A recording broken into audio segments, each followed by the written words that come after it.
مرحبا مرحبا سلام رمضان مرحبا مرحبا سلام سلام رمضان.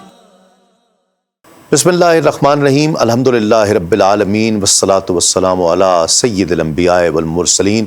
ناظرین کرام السلام علیکم. سلام رمضان میں تسلیم صابری آپ سب کا خیر مقدم کرتا ہے. ام المومنین حضرت عائشہ صدیقہ بنت صدیق رضی اللہ تعالی عنہم اجمعین، وہ ہستی کہ جو اللہ کے محبوب کی محبوبہ ہیں، اللہ رب العزت کے محبوب نے جن سے محبت فرمائی، اور وہ ہستی کہ جو مومنین کی ماں ہے، وہ ہستی کہ جن کا نام آئے تو امت کے سر ادب سے جھک جائیں، نگاہیں جن کی جھک جائیں، اور فقیہہ بہت بڑی، اور آقا علیہ الصلوۃ والسلام کی محبت کی بہت سی وجوہات ہیں حضرت عائشہ صدیقہ رضی اللہ تعالی عنہا سے. اور پھر حضرت عائشہ صدیقہ کی جہاں ہم سیرت کا تذکرہ کریں گے، آپ کے جو خصائص ہیں ان کا تذکرہ کریں گے، وہاں حضرت عائشہ صدیقہ کے یوم کے تصدق سے عورت کے حوالے سے ہم بات کریں گے. جب عورت ماں ہے، عورت بیٹی ہے، بہن ہے، اور خاص طور پر آج ہم تذکرہ کریں گے کہ جب عورت بیوی ہے تو اس کے کیا کیا حقوق ہوتے ہیں، اللہ رب العزت نے اس کو کیا مقام عطا کیا ہے. آج کے اس انتہائی مقدس موضوع پر گفتگو کرنے کے لیے ہم نے دعوت دی ہے آپ کی، ہماری، ہم سب کی بہت جانی پہچانی، ہر دل عزیز، بہت محبوب شخصیت جناب ڈاکٹر سعید احمد سعیدی صاحب. السلام علیکم ڈاکٹر صاحب. وعلیکم السلام. بہت شکریہ آپ تشریف لائے. اور حضرت عائشہ صدیقہ رضی اللہ تعالیٰ عنہ، کیا کہیں گے اس ہستی، مبارک ہستی، مقدس ہستی، مومنین کی ماں. سبحان اللہ. یہ سارے کا سارا گھرانہ ہی مبارک ہے جی. یعنی آپ دیکھیں جن کے والدین بھی مسلمان، جن کا دادا دادی بھی مسلمان، جن کی آگے پھر بھائی بہنیں مسلمان، اور اولین مسلمان، اور ایسا گھرانہ جس نے اپنا سب کچھ رسول اللہ صلی اللہ علیہ وسلم کے قدموں میں نثار کر دیا. کیا بات.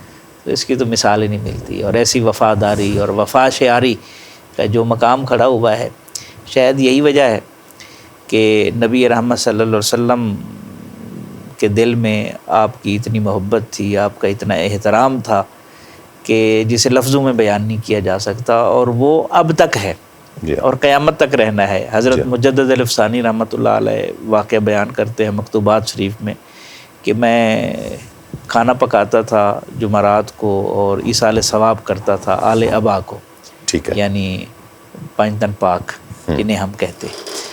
تو ایک دن میں نے رات کو خواب میں دیکھا نبی رحمت صلی اللہ علیہ وسلم تشریف فرما ہے، لیکن آپ کا رخ زیبا دوسری طرف ہے. تو میں لرز گیا.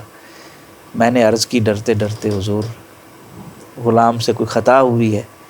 تو آپ نے جلال آمیز انداز میں فرمایا کہ شیخ احمد سرہندی، تجھے خبر نہیں ہے کھانا میں عائشہ کے گھر سے کھاتا ہوں. ہائے ہائے ہائے ہائے. تو یہ کیسی محبت ہے جناب. کیا بات. اور حضرت مجدد پاک فرماتے ہیں پھر اس کے بعد میں نے امہات المومنین کو بھی ساتھ شامل کیا. تو اس میں ہمارے لیے سبق ہے کہ جو تفریق کرتے ہیں انہیں سوچنا چاہیے. جس کی نسبت بھی رسول اللہ صلی اللہ علیہ وسلم کے ساتھ ہو جائے، سبحان اللہ، وہ ہمارے لیے قابل احترام ہے. پھر امہات المومنین، پھر سیدہ عائشہ صدیقہ جو محبوبہ محبوب کبریا ہے صلی اللہ علیہ وسلم. سبحان اللہ. اور پھر ایک اور پہلو آپ دیکھیں، حضرت علی المرتضیٰ رضی اللہ عنہ کے حوالے سے جتنی روایات ہمیں ملتی ہیں وہ صدیق اکبر سے مروی ہیں. ٹھیک ہے. کیا محبت کا رنگ ہے. واہ واہ واہ. اور سیدہ خدیجۃ الکبریٰ اور سیدہ فاطمۃ الزہرا سلام اللہ علیہما سے وہ جتنی روایت وہ سیدہ عائشہ سے ملتی ہے. کیا بات. یعنی کیسا ایک محبت کا تعلق ہے. نبی رحمت صلی اللہ علیہ وسلم. تفریق تو ہم نے کر دی، ہم نے کر دی ہے. ہم نے کر دی. اصل میں ہوا پتہ ہے کیا ہے، دین تو ایک کل تھا نا، ہم نے اس کی تجزی کر دی، اس کے پارٹس بنا دیے. کوئی توحید کی رجسٹریشن کرا کے علیحدہ ہو گیا، کوئی عشق رسول صلی اللہ علیہ وسلم کا ٹریڈ مارک لے کے علیحدہ ہو گیا، کوئی حب صحابہ کا سرٹیفکیٹ لے کر بیٹھا ہوا ہے، کوئی حب اولیاء کو لے کر، کوئی حب اولیاء، اور کوئی محبت اہل بیت کی رجسٹریشن کرا کے بیٹھا ہوا ہے. یہ ساری چیزیں ملتی ہیں تو دین بنتا ہے. یہ کل ہے۔ صحابہ کی محبت بھی ہو، ہاں، ازواج مطہرات کی محبت کی احترام بھی ہو، اہل بیت سے محبت بھی ہو، اولیاء سے محبت بھی ہو، بالکل یہ سب چیزیں ملے تو دین بنتا ہے۔ اور دوسرا اس میں ایک پہلو یہ بھی ہے کہ اہل بیت کا جب ذکر آتا ہے تو اہل بیت کو تو دوہری نسبت حاصل ہے، ایک صحابیت کا شرف بھی حاصل ہے، ایک شرف نسب بھی ان کو حاصل ہے۔ نبی کریم صلی اللہ علیہ وسلم کے خاندان ہونے کا سارے نسب جس دن منقطع ہو جائیں گے، حضور صلی اللہ علیہ وسلم کے نسب کا شرف جو ہے وہ قیامت والے دن بھی باقی رہے گا۔ کچھ خصائص ہیں جو خاص جی ام المومنین حضرت عائشہ صدیقہ رضی اللہ تعالیٰ عنہ کے ساتھ خاص ہیں۔ جی بالکل ایسے ہے، اور انہوں نے خود بیان کیے ہیں، میں انہی کے الفاظ میں میں خصائص کی طرف جانے سے پہلے ایک دو باتیں میں اور عرض کروں کہ جبریل امین آئے، وحی اتری اور آئے اور سلام پیش کیا تو نبی کریم صلی اللہ علیہ وسلم نے فرمایا عائشہ جبریل آپ کو سلام کر رہا۔ کیا مقام ہے جناب اور کیا مرتبہ ہے۔ تو وہ بیان کرتی ہیں کہ میرے آقا نے مجھے یہ بیان فرمایا تو میں تو وہ نہیں دیکھ سکتی نا جو میرے آقا دیکھ سکتے ہیں، ساتھ یہ تبصرہ بھی موجود ہے۔ کیا بات، واہ واہ واہ واہ، کیا محبت کا رنگ ہے، سبحان اللہ۔ اور حضور صلی اللہ علیہ وسلم نے فرمایا، یہ حدیث پاک صحیح بخاری میں موجود ہے، کامل من الرجال کثیر ولم یکمل من النساء الا مریم بنت عمران، کہ مردوں میں سے کافی سارے لوگ جو ہے وہ درجہ کمال تک پہنچے، لیکن خواتین میں سے کم ایسی خواتین ہیں جو درجہ کمال کو پہنچی ہیں۔ ان میں سے ایک حضرت مریم ہیں، ایک حضرت آسیہ، دو کا تذکرہ کیا، ایک روایت میں سیدہ خدیجہ کا تذکرہ ہے۔ اور یہ بیان کرنے کے بعد فرمایا ہاں عائشہ کی جو فضیلت ہے نا عورتوں کے اوپر، وہ تو ایسے ہے جیسے سرید کی جو ہے وہ باقی کھانوں کے اوپر فضیلت۔ یہ نبی رحمت صلی اللہ علیہ وسلم نے خود بیان فرمایا۔ تو یہ ایک ایسا مقام ہے جو اللہ تعالیٰ نے آپ کو عطا فرمایا ہے، یہ محبوبیت کا مقام۔ اور نبی رحمت صلی اللہ علیہ وسلم کی کتنی محبت تھی وہ آپ کے خصائص سے بھی جو آپ نے خود بیان فرمائے ہیں۔ آپ فرماتی ہیں کہ عقد نکاح میں آنے سے پہلے میرے چہرے کی نبی کریم صلی اللہ علیہ وسلم کو خواب میں میرا چہرہ دکھایا گیا، 3 دن دکھایا جاتا رہا۔ اور حضور صلی اللہ علیہ وسلم جب فرماتے ہیں جب میں نقاب الٹتا تھا تو دیکھتا تھا آگے تیرا چہرہ ہوتا تھا، بعد میں بتایا۔ اچھا، اسی طرح آپ فرماتی ہیں دنیا و آخرت میں ہونے والی زوجہ ہونے کا تو شرف حاصل ہے، اور کنواری دوشیزہ واحد آپ کی زوجہ مطہرہ ہے۔ اور اسی طرح فرماتی ہیں یہ بہت بڑی فضیلت ہے، میرے ساتھ لحاف میں وحی اترتی تھی۔ نبی کریم صلی اللہ علیہ وسلم میرے ساتھ لحاف میں ہوتے تھے اور وحی اترتی تھی۔ سبحان اللہ۔ ایک دفعہ جب حضرت ام سلمہ رضی اللہ عنہا آئیں اور عرض کی یا رسول اللہ صلی اللہ علیہ وسلم اپنے غلاموں کو فرما دیں کہ جو ہدایہ ہے وہ جب آپ ہمارے پاس تشریف لاتے ہیں تو اس وقت بھی بھیجا کریں۔ تو صحابہ کرام کو بھی معلوم تھا نبی رحمت صلی اللہ علیہ وسلم جب ادھر ہوتے ہیں تو ہدایہ لاتے تھے حضور کی خوشنودی کے لیے۔ تو حضور نے فرمایا ام سلمہ مجھے عائشہ کے بارے میں اذیت نہ دو، اتنی محبوبیت تھی۔ اور حضرت ام سلمہ اس وقت جو ہے نا بالکل پیچھے ہٹ گئی، عرض کی آقا گستاخی کی معذرت، میں نے ایک رائے پیش کی تھی، باقی جیسے آپ پسند فرمائیں۔ تو لحاف میں وہی سمجھتی وہ بھی تھی؟ ہاں جی بالکل سمجھتی تھی۔ تو باقی جتنی ازواج مطہرات تھیں وہ سمجھتی تھی، ساری سمجھتی تھی، لیکن انسان ہے نا، نیچر ہے، ان کا جو مقام اور مرتبہ ہے، دیکھیں نا اس میں یہ مسئلہ نہیں تھا کہ کوئی معاصرانہ چشمک تھی، اللہ کے حبیب کا قرب پانا مقصود تھا۔ ہر کسی کی یہی خواہش تھی کہ حضور میری طرف، یعنی اس کو اس دور کی خواتین کے جذبہ رقابت سے اس کو نہیں کیا جا سکتا۔ دیکھیں نا جب سیدہ صدیقہ عائشہ صدیقہ رضی اللہ عنہ پر تہمت لگی تو سیدہ زینب نے جو گواہی دی ہے، کوئی گواہی دے سکتا ہے؟ اگر کوئی چشمک ہوتی، یا جب سیدہ عائشہ صدیقہ کا وصال پاک ہوا ہے تو سیدہ ام سلمہ نے جو تبصرہ کیا تھا تو کوئی کر سکتا ہے؟ تو یہ تو ایک یعنی رسول اللہ صلی اللہ علیہ وسلم کی صحبت میں رہ کے بھی اگر رقابت اور یہ اس طرح کے جذبات جو منفی جذبات ہیں اگر اس کا ہونا ہے تو پھر اس صحبت کا اثر کیسے ہو سکتا ہے؟ صحیح، ایسا نہیں ہے۔ یہ تو اس دور کی بعد کے آنے والے لوگوں کی خباثت ہے نا، ورنہ ہم ان کے لیے وہ جو آپ نے لفظ استعمال کیا وہ بڑا خوبصورت ہے کہ وہ قرب رسول اللہ پانے کے لیے تھا، وہ سارا کچھ اسی لیے، ورنہ وہ آپ ان کے ان خواتین اتنی مقدس خواتین کے لیے جذبہ رقابت ان سے منسوب بھی نہیں کر سکتے، نہیں کر سکتے اور کرنا بھی نہیں چاہیے، اور کوئی ایسا لفظ نہیں بولنا چاہیے جو ادب سے ہٹا ہوا ہو۔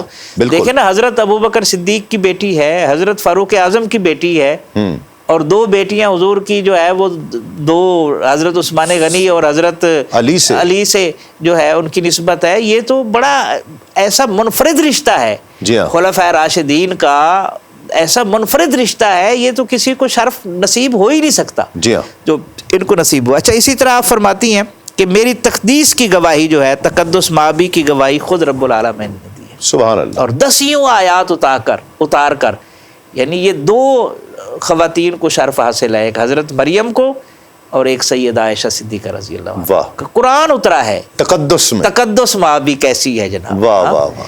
اچھا، اسی طرح آپ فرماتی ہیں کہ اس سلسلہ کی آخری آیت میں اللہ تعالیٰ نے یہ بھی فرمایا اولئک لہم مغفرۃ و رزق کریم، کہ جو اپنی روش درست کر لے ان کے لیے مغفرت بھی ہے اور رزق کریم بھی ہے، یعنی گناہوں کی بخشش ہو رہی ہے۔ تو یہ آپ فرماتی ہیں یہ بھی میرے لیے ایک اعزاز ہے، اور یہ مبارک زندگی کا آخری ہفتہ حضور صلی اللہ علیہ وسلم میرے گھر میں قیام فرماتے۔ واہ۔ اور پھر جس دن حضور صلی اللہ علیہ وسلم کا وصال پاک ہوا وہ باری سیدہ عائشہ صدیقہ رضی اللہ عنہا۔ کیا بات۔ پھر اس پر بھی بس نہیں ہے، آپ فرماتی ہیں کہ حضور صلی اللہ علیہ وسلم کا سر انور جو ہے وہ میری گود میں تھا جب حضور صلی اللہ علیہ وسلم کا وصال مبارک ہوا۔ اللہ اکبر۔ اور آپ نے مسواک کی طلب کی تو میں نے اپنے منہ سے نرم کر کے جو ہے وہ مسواک رسول رحمت صلی اللہ علیہ وسلم کو پیش فرمایا۔ کیا بات۔ پھر اس سے بھی بڑھ کر، یعنی آپ دیکھیں کہ جو مقام عرش سے بھی اعلیٰ ہے وہ بھی تو سیدہ پاک کا حجرہ مقدس۔ جی ہاں، بالکل۔ آپ نے خواب دیکھا تھا کہ میرے حجرے میں 3 چاند اترے ہیں، تو انتظار کرتی رہی اس کی تعبیر کیا ہوگی۔ جب نبی رحمت صلی اللہ علیہ وسلم کی ادھر تدفین مبارک ہوئی تو آپ نے فرمایا یہ پہلا چاند ہے جو میرے کمرے میں اترا ہے۔ ہائے ہائے ہائے۔ پھر سیدنا صدیق اکبر، پھر سیدنا صدیق اکبر، سیدنا فاروق اعظم۔ تو ایسی، اچھا پھر حضرت فاروق اعظم رضی اللہ عنہ کا جب وصال ہوا ہے اور انہوں نے اپنے بیٹے کو بھیجا اور اجازت مانگی، اخلاص کے کیا جذبے تھے جناب، کیا محبت کا انداز تھا۔ آپ نے فرمایا جو عمر میں نے جگہ اپنے لیے رکھی ہوئی تھی، لیکن فاروق اعظم کی جو اسلام کے لیے خدمات ہیں نا میں ایثار کرتی ہوں، یہ جگہ میں ان کو عطا کرتی ہوں۔ کیا بات، سبحان اللہ۔ یہ وہ محبت کا رشتہ ہے، یہ وہ احترام کا رشتہ ہے جو ہمیں قرآن و حدیث میں نظر آتا ہے۔ اور ویسے بھی ایک بات ذہن میں رہنی چاہیے نئی نسل کے لیے، تاریخ کو قرآن و سنت پر پیش کریں گے آپ کو کوئی فرقہ نہیں ملے گا۔ جی ہاں، چونکہ قرآن نے ایک اصول دیا ہے، محمد الرسول اللہ والذین معہ اشداء علی الکفار رحماء بینہم، بے شک، جنہیں رسول اللہ صلی اللہ علیہ وسلم کو قرب مل جاتا ہے، کنکریوں کو قرب ملے تو انہیں اپنے پرائے کی تمیز ہو جاتی ہے۔ حنین کے غزوہ میں جس طرح ہوا تھا، کسی کافر کی آنکھوں میں تو نہیں پڑی تھی، جی ہاں، ٹھیک ہے۔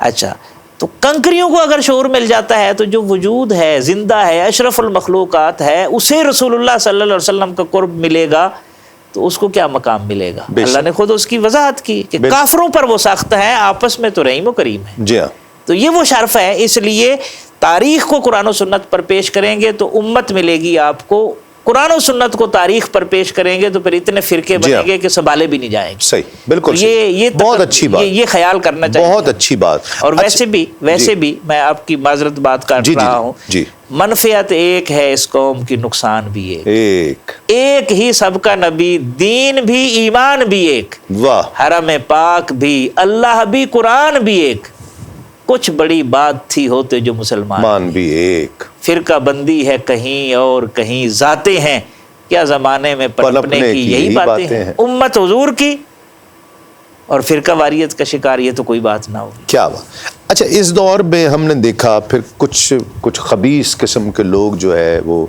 ہمیں ماضی قریب میں بھی نظر آتے ہیں۔ حضرت عائشہ صدیقہ رضی اللہ تعالیٰ عنہا کی عمر کو لے کر جو انہوں نے باتیں کی ہیں، اس میں جو ایک شرعی موقف ہے، میں چاہتا ہوں کہ وہ اس پلیٹ فارم سے جائے، عمر کو لے کر کہ جو ہم تو وہ کہہ بھی نہیں سکتے، وہ جو جملہ جس طرح کی خباثت بھرا کہتے ہیں کہ جی عمر کم تھی اور اس طرح کی باتیں کر کے، 2-3 پہلو ہیں اس حوالے سے۔ ایک تو ابھی آپ نے دیکھا نہیں ہے پچھلے دنوں وہ جو عورت مارچ ہوا، کس طرح کی غلاظت، مطلب ہم وہ جملہ دہرا نہیں سکتے۔ ایک بات تو یہ ہے، دیکھیں نا ساری چیزیں عمر کو آپ ایک طرف رکھ دیں، ٹھیک ہے. ویسے اس حوالے سے کتابیں آ چکی ہیں، میزان عمر عائشہ، جی ٹھیک ہے، اس میں آپ کی عمر جو ہے 18-19 سال جو ہے وہ بیان کی گئی ہے ٹھیک ہے. تحقیق کر کے. وہ ساری چیزیں ایک طرف رکھ دیں. ٹھیک. ہم تو ایمان بالغیب والے ہیں. جی ہاں. جب ہم رسول رحمت صلی اللہ علیہ وسلم پر ایمان لائے، علامہ سے پوچھا تھا نا کسی نے کہ علامہ کوئی آپ کے پاس دلیل بھی ہے اللہ کو ماننے کی؟ تو انہوں نے کہا جی میں اس زبان پر یقین رکھتا ہوں جسے دشمن بھی صادق و امین کہتے تھے، ہائے ہائے ہائے. جنہوں نے کائنات کے لیے حقوق کے دروازے کھول دیے، جی ہاں. جن کا کوئی حق نہیں تھا، کوئی عزت نہیں دی، ان کو عزتیں دی ہیں. تو اس ہستی کے بارے میں یہ کیسے تصور کیا جا سکتا ہے؟ اور پھر وما ينطق عن الهوى ان هو الا وحی یوحی، وہ تو قدم اٹھتے ہی نہیں ہے جب تک اللہ کی وحی نہیں اترتی. جی ہاں. تو اس لیے رسول رحمت صلی اللہ علیہ وسلم نے جو کچھ کیا، خواب میں جو زیارت کرائی گئی، الہام تھا نبی کا، خواب بھی وہی ہوتا ہے نا. جی ہاں بالکل، وہ بھی بالکل. وہی تھا، اور پھر بالکل. رخصتی بھی اسی کے زمرے میں ہوئی. تو یہ تو اس بحث میں پڑھنا ہی، دیکھیں نا حضرت امام اعظم ابو حنیفہ رحمۃ اللہ علیہ کا بڑا خوبصورت قول ہے. آپ فرماتے ہیں کہ اگر کوئی شخص جھوٹی نبوت کا دعویٰ کرے اور کوئی شخص اس سے دلیل مانگے کہ تیری نبوت کی دلیل کیا ہے، تو وہ کافر ہو جائے گا. کیوں؟ اس لیے کہ حضور کے بعد کوئی نبی آ ہی نہیں سکتا. بے شک. تو کیا اس کا مطلب ہے اگر کوئی شعبدہ بازی وہ دکھا دے تو آپ پھر مان لیں گے؟ ہم تو نبی رحمت صلی اللہ علیہ وسلم پر جو ایمان رکھتے ہیں، اس یقین کے ساتھ رکھتے ہیں کہ آپ کا ہر لفظ وہی ہے، آپ کی ہر ادا وہی ہے، اور اسی کے مطابق آپ سٹیپ لیتے ہیں. بے شک. باقی یہ تو تاریخ کی روایات ہیں. اگر کوئی چیز کسی کو سمجھ نہیں آتی تو یہ سوچ کر بات کرنی چاہیے کہ کس ہستی کے بارے میں بات کر رہے ہیں. پھر مسلمان، آپ نے بہت اچھے اینگل سے بات کی کہ عمر کی جو تحقیقات ہیں وہ بھی سامنے ہیں. ہاں جی. کہ عمر جو عمر مبارک حضرت عائشہ صدیقہ رضی اللہ تعالیٰ عنہ کی اس وقت 18-19 سال عمر تھی، اور یہ تحقیق سے ثابت شدہ ہے. آپ نے بڑے خوبصورت پہلو سے بات کی کہ پھر وہ مسلمان کون سا ہے، ہاں جی. وہ کیسا مسلمان ہے، کیسا نبی کا نام لیوا ہے، اور وہ کس منہ سے شفاعت کا طلبگار ہوگا کہ جو ایسی گھٹیا بات کرے گا، ایسی غلیظ کہ ایک مسلمان گوارا نہیں کرے گا اس کو. وہ مسلمان کیسا ہے؟ سوال ہی نہیں پیدا. اسلام تو اس کے قریب، اسلام کے دائرے سے تو وہ اسی وقت نکل گیا جس نے جب اس نے الٹا سوچا نبی کے اتنی بارے. بڑی جسارت کر دی. اچھا، سید الانبیاء کے بارے میں جی. یعنی دو چیزیں ہیں نا.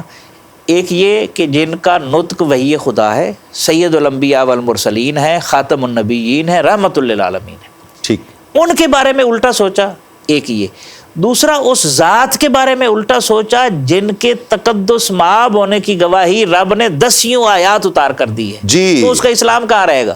اللہ. تو اس لیے جو آدمی اس بحث میں پڑتا ہے، میں نے پہلے عرض کر دیا، تاریخ کو قرآن و سنت پر پیش کریں. قرآن کا منکر ہو رہا ہے، رسول خدا کی بارگاہ میں جسارت کا مرتکب ہو رہا ہے، ام المومنین حضرت عائشہ صدیقہ کی بارگاہ میں جسارت کا مرتکب ہو رہا ہے. پھر بھی وہ کیا مسلمان رہے گا؟ نہیں، سوال ہی نہیں پیدا ہوتا جی. وہ تو اسی وقت نکل جائے گا نا، کھسک جائے گا. وہ اپنے آپ کو امتی کیسے رہا ہے؟ بالکل ایسے. اس آقا کا امتی کیسے کہہ رہا ہے وہ اپنے آپ کو؟ شرم آنی چاہیے. اتنی گھٹیا اور غلیظ بات ذہن میں آئے، آپ کی ذہن میں آئے بھی کیسے؟ اس کو مطلب جو جس کے دل میں خباثت ہوتی ہے نا، انہی سے ان چیزوں کا اظہار ہوتا ہے. اللہ کی پناہ مانگنی چاہیے. اللہ بڑا بے نیاز ہے. اللہ کی ہر وقت پناہ مانگنی چاہیے، کیونکہ ایمان سلامت لے جانا یہ مشکل دور ہے. صحیح. حدیث پاک ہے ایک وقت آئے گا، صبح کے وقت انسان مومن ہوگا، شام کے وقت کافر ہوگا، اور اس طرح الٹ ہوگا. ام المومنین حضرت عائشہ صدیقہ بہت بڑی فقیہہ بھی جی بالکل تھی فقیہہ. بلکہ میں جو خراج تحسین پیش کیا ہے، حضرت ابو موسیٰ اشعری رحمۃ اللہ علیہ فرماتے ہیں، یہ جامع ترمذی کی حدیث پاک ہے جو سیاہ ستہ میں شامل ہے، ما اشکل علینا اصحاب رسول اللہ صلی اللہ علیہ وسلم حدیث قط فصال نہ ہو عائشہ رضی اللہ عنہا الا وجدنا عندها منہ علما. جب بھی کسی حدیث کو سمجھنے میں ہمیں کبھی اشکال ہوتا تھا اصحاب رسول صلی اللہ علیہ وسلم کو، تو ہم سید عائشہ صدیقہ رضی اللہ عنہ کے پاس حاضر ہوتے تھے، تو وہاں سے ہمیں اس اشکال کا حل مل جاتا تھا. اچھا، یہ ابو موسیٰ اشعری فرما رہے ہیں. اور ایک اور روایت ہے، کیا خوبصورت خراج تحسین ہے. حضرت عروہ ابن زبیر فرماتے ہیں، بھانجے تھے آپ کے، ما رأیت احدن، میں نے کسی کو نہیں دیکھا، عالم بالقرآن، قرآن کا اتنا بڑا عالم، ہائے ہائے ہائے، ولا بفریدتن، نہ وراثت کا اتنا عالم، ولا بحرام ولا بحلال، نہ حلال و حرام کا اتنا بڑا عالم، ولا بفقہ ولا بشعر، نہ فقہ اور شعر کا اتنا بڑا عالم، ولا بطب ولا بحدیث العرب، طب کے بارے میں بھی اور جو انصاب عرب کا علم تھا اس کے بارے میں بھی آپ فرماتے ہیں ولا نسب، اور نہ نسب کے بارے میں حضرت عائشہ صدیقہ رضی اللہ عنہا سے بڑھ کر میں نے کوئی بڑا عالم نہیں دیکھا۔ کیا بات۔ اور ایک اور خراج تحسین سنیں، ایک مسروق تابعی ہیں، وہ کہتے ہیں واللہ لقد رأیت الاکابر من الصحابۃ وفی روایت مشیخۃ اصحاب رسول اللہ صلی اللہ علیہ وسلم اکابر یسألون عائشہ عن الفرائض، کہ میں نے اکابر صحابہ کو دیکھا اور بزرگ صحابہ کو دیکھا کہ جب وراثت کے مسائل کی بات آتی تھی تو وہ سیدہ عائشہ صدیقہ کی خدمت میں حاضر ہو کر سوال پوچھتے تھے۔ سبحان اللہ۔ اور عطا ابن ابی رباح کہتے ہیں کان عائشہ تو افقہ الناس، کہ سیدہ عائشہ صدیقہ سارے لوگوں سے بڑھ کر فقیہ تھیں، جو آپ فقیہ لفظ فرما رہے تھے، وعالم الناس، اور سب سے بڑھ کر علم رکھنے والی تھیں، واحسن الناس رائن فی العامۃ، اور عام لوگوں کی رائے ان کے بارے میں جو ہے سب سے زیادہ اچھی تھی۔ اور انہوں نے اپنی زندگی کے اتنے سال بیٹھ کر نبی کریم صلی اللہ علیہ وسلم کے وصال پاک کے بعد اپنے حجرے میں بیٹھ کر جو علم کا فروغ دیا ہے، اور پھر حج کے موقع پر جب آپ کا خیمہ لگتا تھا اور کائنات میں علوم کی خیرات بانٹی جاتی تھی، یہ سیدہ صدیقہ کائنات کا ہی حصہ ہے اور انہی کے ساتھ خاص ہے۔ بے شک بے شک، حضرت عائشہ صدیقہ کے صدقے سے ہی ان کے آج ان کے اس یوم وصال کے صدقے سے ہی جو بیوی کا عام تصور عرب معاشرے میں ہمیں تاریخ کی کتابوں میں ملتا ہے، وہ تو ایسے ہے کہ جیسے ایک گھر کی لونڈی ہے، اس کی کوئی حیثیت نہیں ہے، ایک ٹیشو پیپر کی سی حیثیت ہے۔ وہ میں ایک جملہ کہنا نہیں چاہتا، لیکن بچے جننے کی مشین سمجھا جاتا تھا، صرف اور کچھ نہیں۔ اور آقا علیہ الصلوۃ والسلام نے عورت کو بحیثیت بیوی بھی جو عزت اور حقوق عطا کیے ہیں، ہماری، میں بہت معذرت کے ساتھ، ہمارے اب اس موجودہ معاشروں میں بھی اگر مرد عورت کو اپنی بیوی کو وہ عزت دینے کی کوشش کرے تو ہمارے ہاں معاشرہ بھی اس کو وہ اجازت نہیں دیتا۔ وجہ کیا ہے؟ دیکھیں نا، دو پہلو ہیں۔ ایک تو یہ کہ ہم جو زندگی کے حقائق نبی کہتے جی تھلے لگ گیا ہے، بس یہ خاص زن مرید ہو گیا ہے۔ نبی رحمت صلی اللہ علیہ وسلم اپنے جوتے خود مرمت کر لیتے تھے، گھر کے کام کاج میں ہاتھ بٹاتے تھے۔ بلکہ ایک مثال مجھے یاد آ رہی ہے، ایک دفعہ سیدہ خدیجۃ الکبریٰ رضی اللہ عنہا نے سیدہ فاطمہ الزہراء سلام اللہ علیہا کو بھیجا کہ ابا حضور کی خدمت میں عرض کریں، یہ جو چادر مبارک آپ کے کاندھے پاک پر ہے نا، یہ مجھے عنایت فرما دیں۔ تو وہ گئیں، تو حضور علیہ السلام نے تفہیم کے لیے سیدہ پاک کو بھیجا اور فرمایا پوچھو امی جان سے وہ کیوں مانگنا چاہتی ہے؟ تو انہوں نے فرمایا کہ میں اسے اپنا کفن بناؤں گی۔ اللہ، رسول رحمت صلی اللہ علیہ وسلم تک جب یہ پیغام پہنچا، آپ نے فرمایا خدیجہ میرے جسم کا چمڑا بھی مانگتی تو وہ بھی میں ادھیڑ کے دیتا۔ کیا بات، سبحان یہ اللہ۔ وہ شرف ہے جو آپ نے خواتین کو دے دیا ہے، اس سے بڑھ کر اور شرف کیا چاہیے؟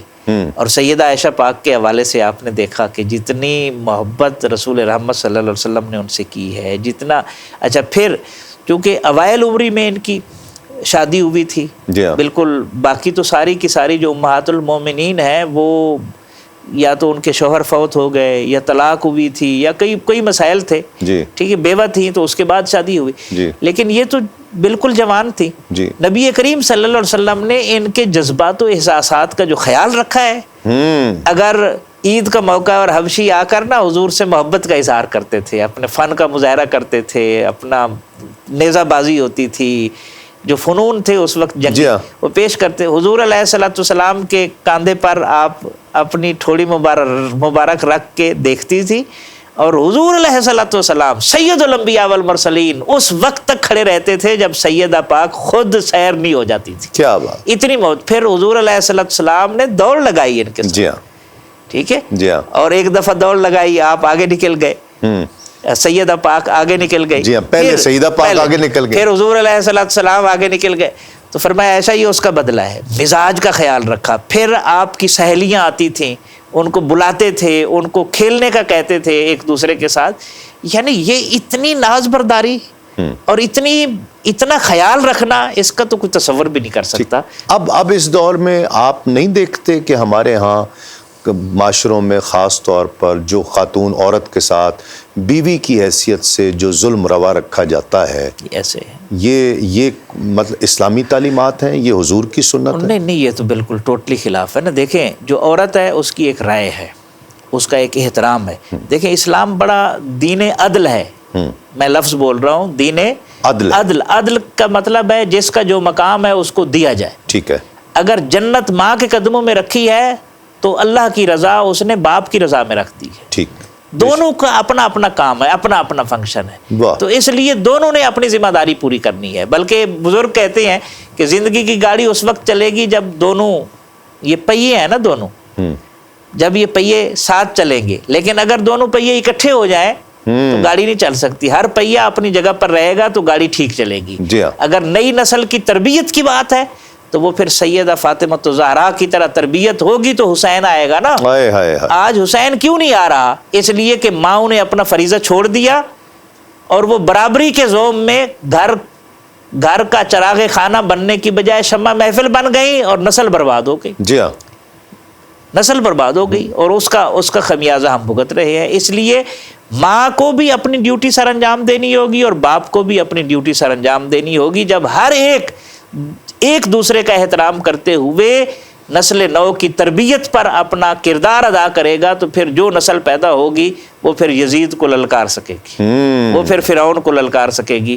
ورنہ جب میاں اور بیوی آپس میں الجھے رہیں گے اور لڑتے رہیں گے تو اس کا نتیجہ یہ نکلے گا کہ اولاد بدتمیز ہو جائے گی۔ جی ہاں، بالکل۔ اگر میاں اس کا سیدھا اثر تو اولاد پر پڑے گا۔ ہوتا ہے۔ اگر میاں بیوی ایک دوسرے کا احترام روا رکھیں گے اور ایک دوسرے کو ڈیو ریسپیکٹ دیں گے تو جو نسل تیار ہوگی وہ فرما بردار نسل ہوگی اور باادب نسل۔ آپ نے ڈاکٹر صاحب لفظ بڑا اچھا استعمال کیا، احترام تبھی آئے گا کہ جب جب احترام کھو جائے گا ایک دوسرے کا، گویا محبت کا جذبہ ختم ہو گیا۔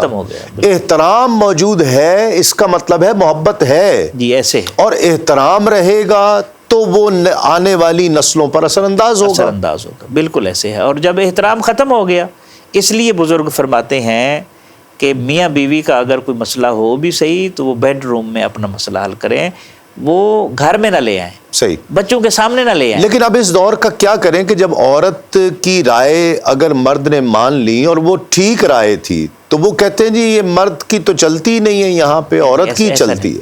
سیدنا فاروق اعظم جن کے نام سے کیسر و کسرا کانپتے ہیں، تو جب آپ نے حق مہر کی ایک جو ہے مقدار متعین کرنے کا سوچا تو ایک عورت آئی، انہوں نے کہا جی عمر یہ آپ کیا کر رہے ہیں؟ رب نے تو کہا ہے سونے کا ڈھیر بھی دے دیں، پہاڑ بھی دے دیں تو وہ واپس نہ لیں، اور تو آپ حد مقرر کر رہے ہیں۔ فاروق اعظم نے اپنی بیوی نہیں، کوئی اور عورت تھی، جی کیسا احترام، آپ نے فرمایا یہ عورت ٹھیک کہتی ہے، عمر غلطی پر تھا۔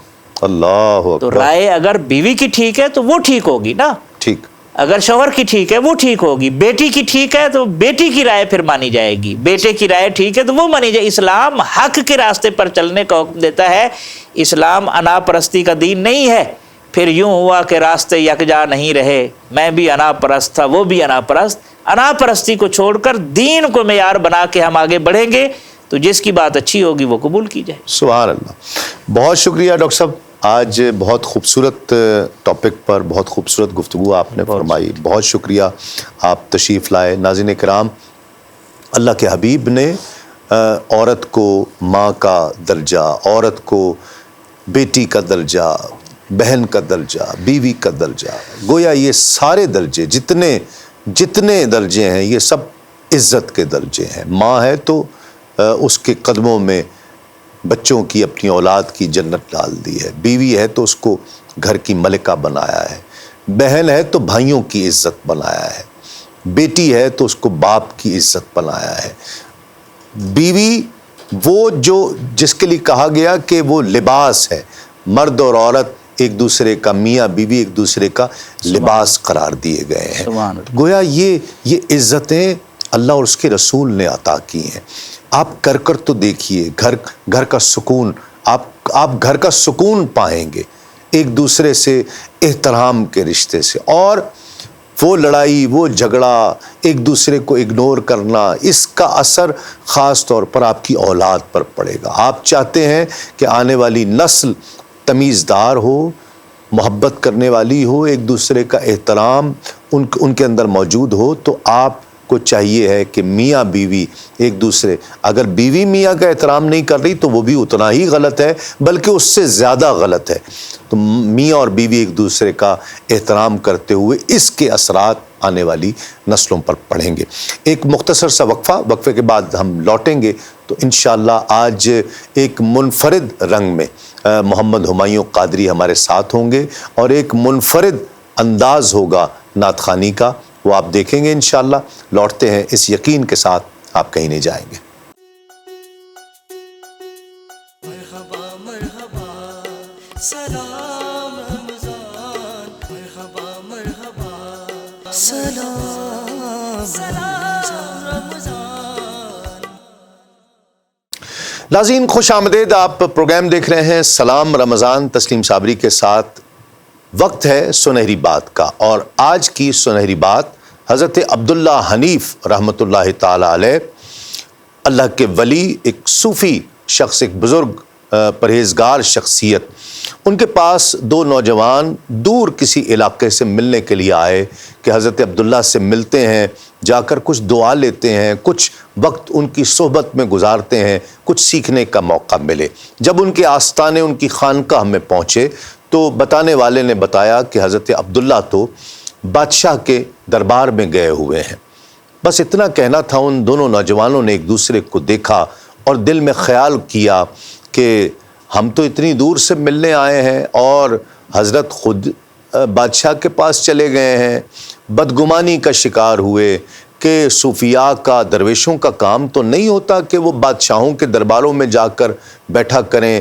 یہ خیال دل میں گزرا۔ پوچھا کتنی دیر میں آئیں گے؟ انہوں نے کہا جی کوئی پتہ نہیں ہے کتنی دیر میں آئیں گے۔ انہوں نے کہا ٹھیک ہے، ہم تو بہت دور سے ملنے کے لیے آئے ہیں، ہم کچھ دیر میں آتے ہیں۔ وہ باہر چلے گئے اس لیے کہ ذرا بازار دیکھ لیں۔ بازار سے گزر رہے تھے تو ایک درزی کی دکان ان کو نظر آئی۔ کچھ ان کے جو جبہ جو پہن رکھا تھا، جو خرقہ پہن رکھا تھا، وہ ایک کا کہیں پھٹا ہوا تھا۔ اس نے سوچا کہ جتنی دیر حضرت عبداللہ لوٹ کر نہیں آتے، ہماری ملاقات نہیں ہوتی، اچھا ہے درزی بھی موجود ہے، وہاں ہم اس کو سلوا لیتے ہیں۔ وہ سلوانے پہنچے تو اس درزی نے سینا شروع کیا۔ کچھ دیر میں اس درزی نے شور مچایا کہ میری کینچی نہیں مل رہی۔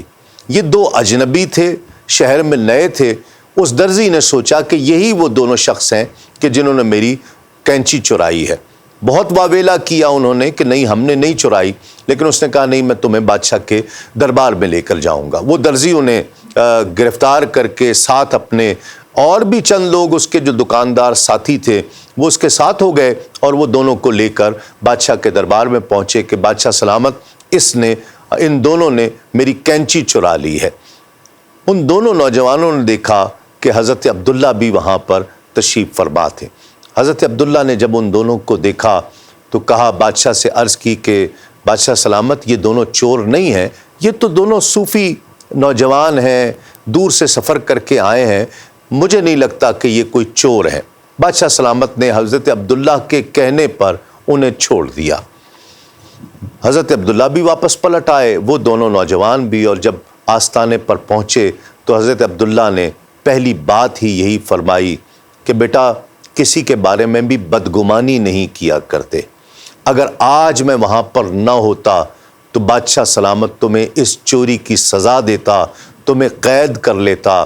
میں انہی کاموں کی وجہ سے جو غریب مسکین وہاں پہنچتے ہیں ان کا حق دلوانے کے لیے بادشاہ سلامت کے دربار میں کچھ دیر کے لیے جایا کرتا ہوں کہ اگر میں وہاں پر نہیں ہوں گا تو اور کون ہوگا جو وہاں پر ان غریبوں مسکینوں کی مدد کرے گا۔ بدگمانی نہیں کرنی چاہیے ہے۔ ناظرین کرام، مقصد بھی یہی ہے اس سنہری بات کا کہ پازیٹیو رہنا چاہیے، مثبت سوچ رکھنی چاہیے ہے۔ کسی بھی شخص کے لیے بدگمانی بہت بڑا گناہ ہے۔ کہ ہم بدگمانی رکھیں کہ یہ اس نے کام، کوئی نیگیٹو سوچ لے کر آنا کہ یہ اس نے کام کیا ہوگا تو اس کے پیچھے کوئی نہ کوئی یہ غلط وجہ ہوگی. ہمیشہ مثبت سوچنا چاہیے کہ اگر اس نے ایسا کوئی فلاں شخص نے بھی کام کیا ہے تو اس کے پیچھے کوئی مثبت چیز ضرور ہوگی. ناظرین اکرام، ایک مختصر سا وقفہ، وقفے کے بعد لوٹتے ہیں اس یقین کے ساتھ آپ کہیں نہیں جائیں گے. دیکھتے رہیے سلام رمضان تسلیم صابری کے ساتھ. مرحبا مرحبا سلام رمضان، مرحبا مرحبا سلام رمضان. ناظرین خوش آمدید، آپ پروگرام دیکھ رہے ہیں سلام رمضان تسلیم صابری کے ساتھ، اور پروگرام کے آخری حصے میں ہمیں جوائن کیا ہے ایک بہت ممتاز و محترم نوجوان، خوش آواز، خوش انداز سلاں خاں محمد ہمایوں قادری. السلام علیکم. وعلیکم السلام. کیسے ہیں؟ ٹھیک ہیں آپ؟ خیریت سے ہیں؟ ماشاءاللہ. ہمایوں قادری میرے ساتھ تقریباً ان کا ساتھ کم و بیش 11-12 سال سے ہے الحمدللہ، اور میرے ساتھ ہی یہ ہوتے ہیں. جو لوگ ہمیں محافل میں دیکھتے ہیں وہ جانتے ہیں کہ ہمایوں قادری کا میرے ساتھ تعلق کیا ہے، اور یہ ساتھ 11-12 سال سے ہے اور پڑھتے ہیں. پچھلے دنوں ہم ایک سفر پر اکٹھے کرتے ہیں، تو سفر پر ہم اسلام آباد جا رہے تھے تو ایک راگ کا ذکر ہوا، تو انہوں نے کہا جی یہ راگ مجھے بڑا پسند ہے. تو میں نے کہا اس راگ میں تم کتنی نعتیں پڑھ سکتے ہو؟ اس نے کہا جی میں تو 20-25 نعتیں اس میں مجھے پڑھ سکتا ہوں. تو ہم نے پھر یہ طے کیا کہ آج محفل میں اسی طرح سے تم نے پڑھنا ہے. آج بھی ہم انشاءاللہ وہی چیز پیش کر رہے ہیں. ہمایوں قادری آپ کے لیے یہ سب تیار کر کے لائے ہیں. کوئی بھی ثنا خاں جب نعت پڑھتا ہے کسی طرز میں تو وہ اس کو مانے یا نہ مانے، اسے معلوم ہو یا نہ ہو، وہ بہرحال ایک راگ ہوتا ہے اور اسی راگ میں وہ کلام پڑھا جاتا ہے. آج جتنی بھی کلام یہ پڑھیں گے، ایک استائی ایک انترا پڑھیں گے، وہ ایک ہی راگ میں ہوگا. یہاں تک کہ منقبت جی بھی جو آخر میں پڑھی جائے گی وہ بھی اسی راگ میں ہوگی، اور جو آغاز میں درود پاک پڑھا جائے گا وہ بھی اسی راگ میں ہوگا. تو یہ ایک منفرد چیز ہوگی سننے والوں کے لیے، جو اس کا ذوق رکھتے ہیں، جو اس میں دلچسپی لیتے ہیں، ان کے لیے یہ ایک بہت منفرد چیز ہوگی. اسے غالباً میڈلے کہا جاتا ہے. تو یہ میڈلے کی شکل میں شاید نعت میں ایسا بہت کم ہوا ہے کہ کسی نے ایک ہی راگ کو سرنامہ بنا کر اسی کے تحت سارے کلام پڑھے ہوں. تو آج یہ ایک بہت ہی منفرد کام ہمایوں قادری آپ کے لیے کرنے جا رہے ہیں. بہت تیاری کر کے آئے ہیں. بسم اللہ بسم اللہ. صلی علی کریمنا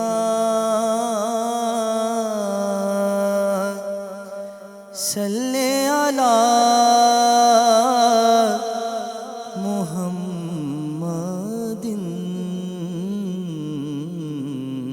صلی علی شفیعنا صلی علی محمد. زمین و زمان تمہارے لیے، مکین و مکان تمہارے لیے، چنین و چنا تمہارے لیے، بنے دو جہاں تمہارے لیے. دہن میں زبان تمہارے لیے، بدن میں ہے جان تمہارے لیے، ہم آئے یہاں تمہارے لیے، اٹھے بھی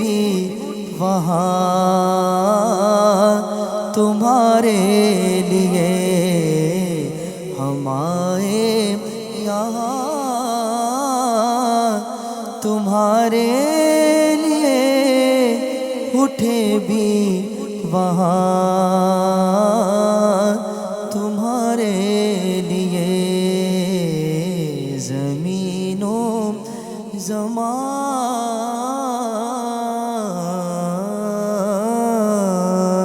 زمان دل میں کسی کو بسایا نہ جائے گا عشق رسول پاک بلایا نہ جائے گا ہم کو جزا ملے گی محمد کے عشق کی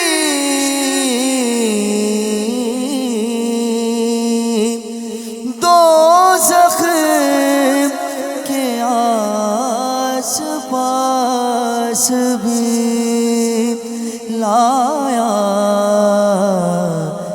جائے گا دوزخ کے آس پاس بھی لایا نہ جائے گا میں چھپ کھڑا ہوا دربار مصطفیٰ میں چپ کھڑا ہوا ہوں دربار مصطفیٰ میں آنکھوں سے بولتا دربار مصطفیٰ میں آنکھوں سے بولتا ہوں مجھ پر میرے نبی کا ابھی کرم نہ ہو اب تو میں آ گیا ہوں دربار مصطفیٰ میں اب تو میں آ گیا ہوں دربار مصطفیٰ آنکھوں سے بولتا ہوں دربار مصطفیٰ میں حدود طائر سدرا حضور جانتے ہیں حدود طائر سدرا حضور جانتے ہیں کہاں ہے عرش مولا حضور جانتے ہیں کہاں ہے عرش مولا حضور جانتے ہیں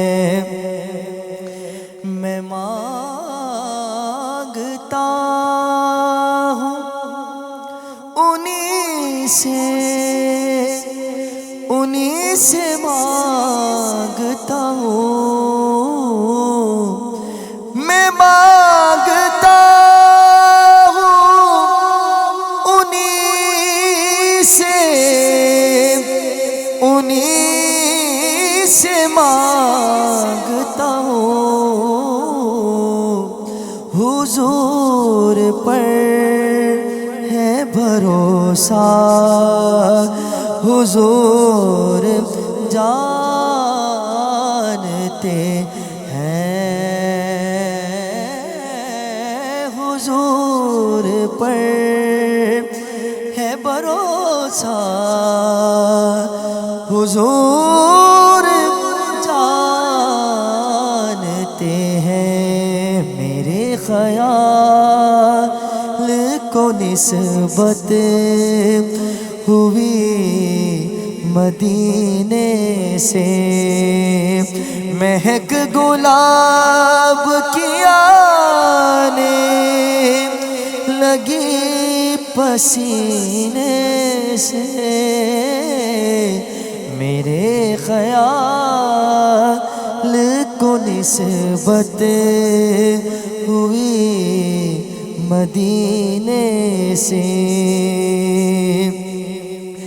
نبی کے در کے گداگر رئیس ہے محسن، نبی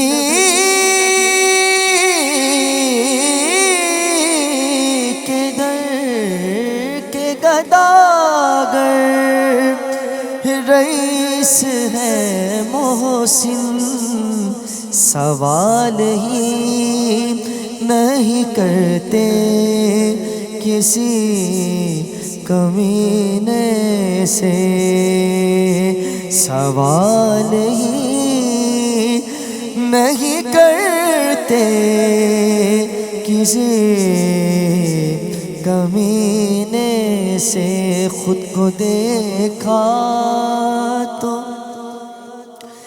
تیرا جود و کرم یاد آیا،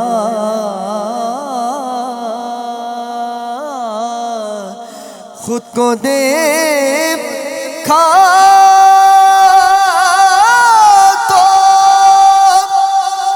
تیرا جود و کرم یاد آیا،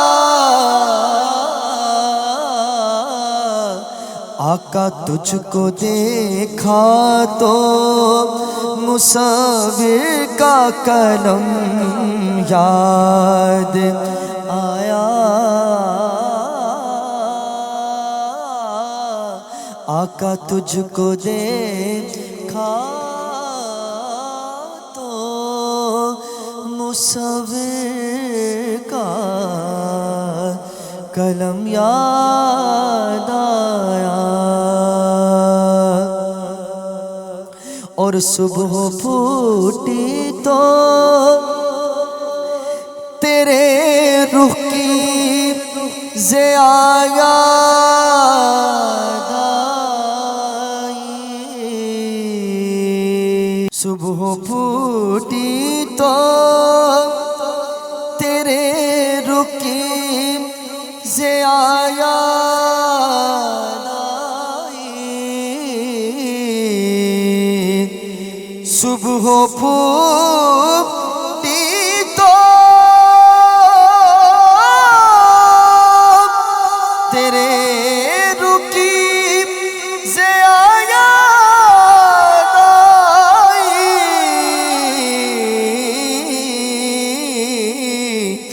چاند نکلا تو تیرا نقش قدم یاد آیا،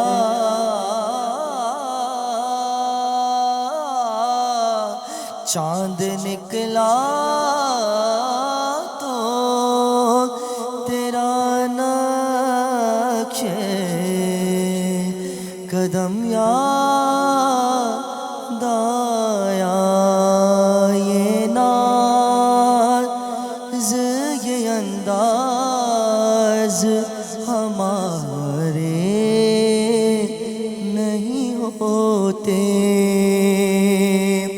یہ ناز یہ انداز ہمارے نہیں ہوتے، جھولی میں اگر ٹکڑے رے تمہارے نہیں ہوتے، جھولی میں اگر ٹکڑے تمہارے نہیں ہوتے، اور ہم جیسے نکموں کو گلے کون لگاتا، سرکار سرکار اگر آپ ہمارے نہیں ہوتے، سرکار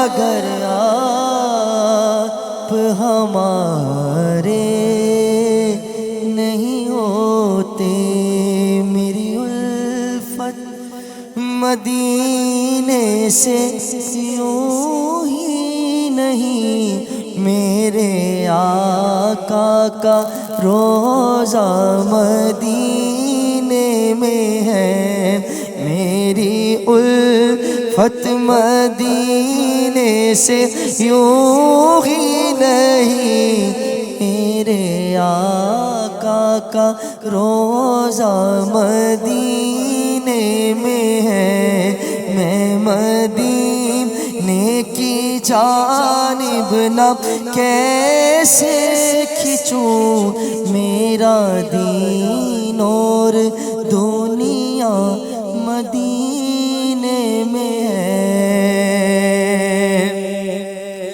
پھر مجھے موت کا کوئی خطرہ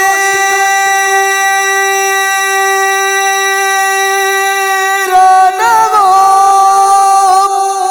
موت کیا زندگی کی بھی پرواہ نہ ہو، موت کیا زندگی کی بھی پرواہ نہ ہو،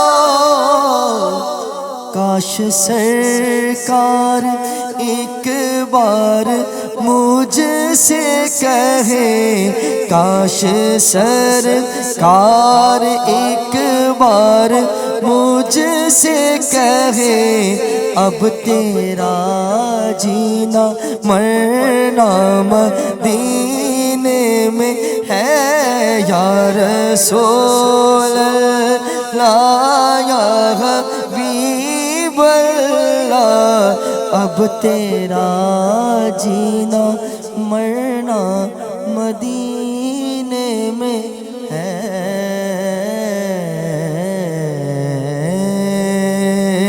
اس کرم کا کروں شکر کیسے ادا، اس کرم کا کروں شکر کیسے ادا، جو کرم مجھ پہ میرے نبی کر دیا، میں سجاتا تھا سرکار کی محفلیں، میں سجاتا تھا سرکار کی محفلیں، مجھ کو ہر غم سے رب نے بری کر دیا، سیدی یا رسول اللہ، سیدی یا حبیب اللہ، سیدی یا رسول اللہ، سیدی یا حبیب اللہ، لمحہ لمحہ ہے مجھ پر نبی کی عطا، لمحہ لمحہ ہے مجھ پر نبی کی عطا، لمحہ لمحہ ہے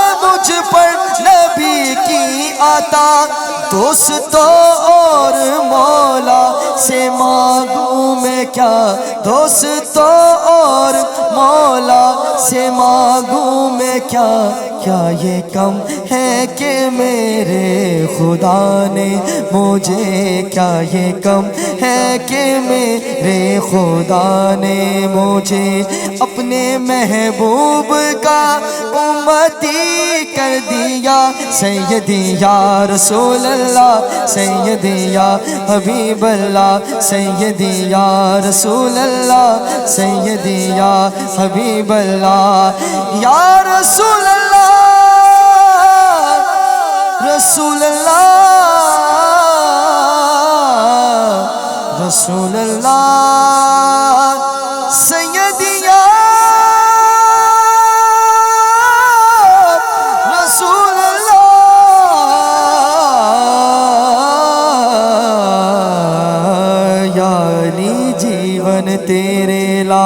یا علی جیون تیرے لال حسنین جیوے تیرا مہدی جیوے تیرا جیوے شیر آباد سب دکھیاں دے غم سن لے دے دکھ سب دے دے دے ٹال یا علی جیون تیرے لال یا علی جیون تیرے لال یا علی جیون تیرے لال فقیروں کا ہے کیا چاہے جہاں بستی بسا بیٹھے علی والے جہاں بیٹھے علی والے جہاں بیٹھے وہی جنت بنا بیٹھے. اور تسلیم بھائی ایک کلام مجھے اللہ حاج یوسف احمد صاحب اللہ پاک ان کو جنت و فردوس میں اعلیٰ مقام عطا فرمائے. اور یہ ان کا کلام مجھے بہت پسند تھا اور جب وہ محفل میں پڑھتے تھے تو میں ان کو فرمائش بھی کر دیتا تھا اور ان کا یہ محبت تھی مجھ سے کہ وہ میری فرمائش کو پوری بھی کر دیتے تھے. تو میں یہ پیش کر رہا ہوں. فقیروں کا ہے کیا چاہے جہاں بستی بسا بیٹھے علی والے جہاں بیٹھے علی والے جہاں بیٹھے وہی جنت بنا بیٹھے. یہ کون آیا کہ استقبال کو سب انبیاء اٹھے. یہ کون آیا کون آیا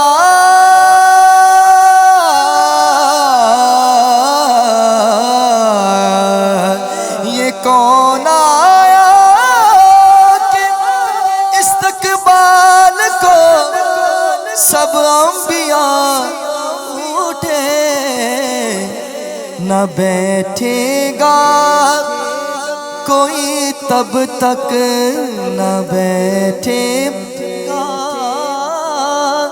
کوئی تب تک نہ جب تک فاطمہ بیٹھے نہ بیٹھے گا کوئی تب تک نہ جب تک فاطمہ بیٹھے.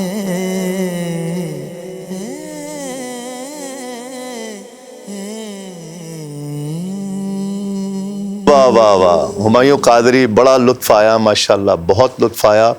اور یہ سب جو بھی ایک ایک انترا ایک ایک آستائی جو پڑھی گئی ہے یہ ایک ہی راگ تھا. تو یہ یقیناً آپ کو یہ کوشش یہ منفرد کام آپ کو بہت پسند آیا ہوگا اور ضرور کامنٹ کیجئے گا کہ آپ کو کیسا لگا کہ یہ ایک منفرد کام تھا ایک منفرد کوشش تھی. اللہ تعالیٰ آپ کو مزید عزتوں سے نوازے. ناظرین کرام آج کے لیے اتنا ہی. انشاءاللہ آپ سے کل اسی چینل پر اسی وقت ایک مرتبہ پھر ملاقات ہوگی. دیکھتے رہیے سلام رمضان تسلیم صابری کے ساتھ. السلام علیکم. تسلیمات. مرحبا مرحبا سلام رمضان مرحبا مرحبا سلام